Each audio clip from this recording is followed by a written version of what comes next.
Ayan o. Pwesto nyo na yung truck. Kargahan na tayo nito. Andyan na ho siya eh. Ayun, si Dak lang. Pare. Par. Ayan o. Pwesto na ho tayo. Magkakargahan tayo dito. Pag nandito na, patutulak na natin yan. Go-go signal. Ayan, nakapwesto na ho itong truck.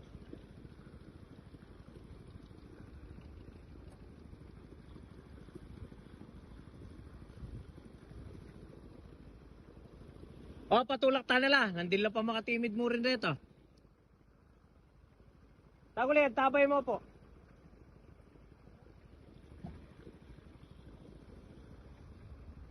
Pre.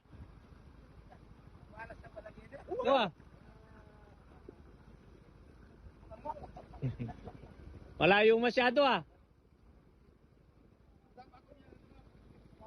Napar, pati. Nandila pa makatimid dito. Tulak ka na. Oh. Yeah. Tulak yun ako pure makakain nga rin. Yan. Ano tayo?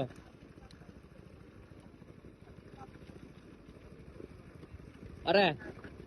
Oh, pag isabihan may po, lumapit yung pa Kenny para api sarami yung presyon Kenny. Sige.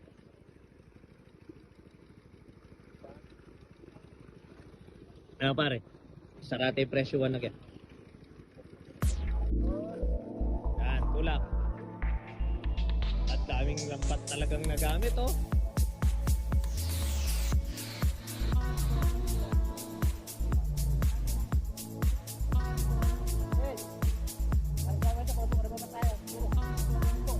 Hindi, nakatali yan. Yan. Taklawan niya po kanyang excess sa goma.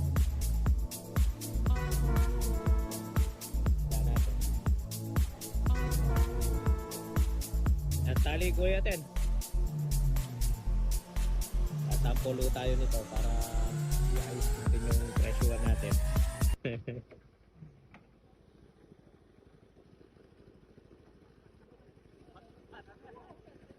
Ng 4 medya pa rin. Ito. Jenny, kilamba mo size kanini sa lukan niyo. Okay. Pres, magkitong tayo. Mag-awon kayong 3 tray para makita natin yung kabuuan yung isda. Saklaw lang muna dito.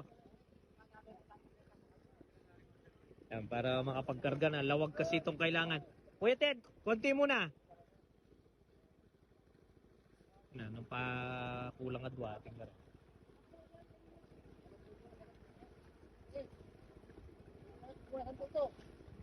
Okay, kay pa sample pa naman po. Isabihan mo ya pa mo yun ng mga nano ya kay. Saklawin mo, maayos. Yan. Pakita mo Kuya Ten.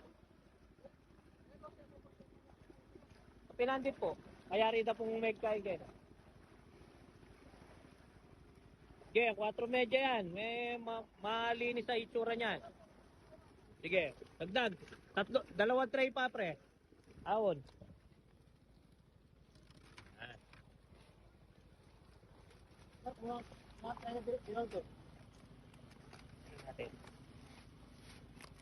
Yun no.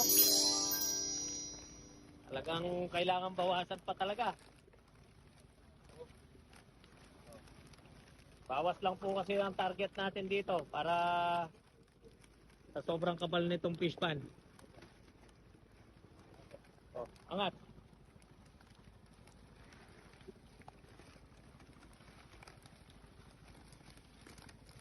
Wow. Malabas na isda, 5-6, madalang 4.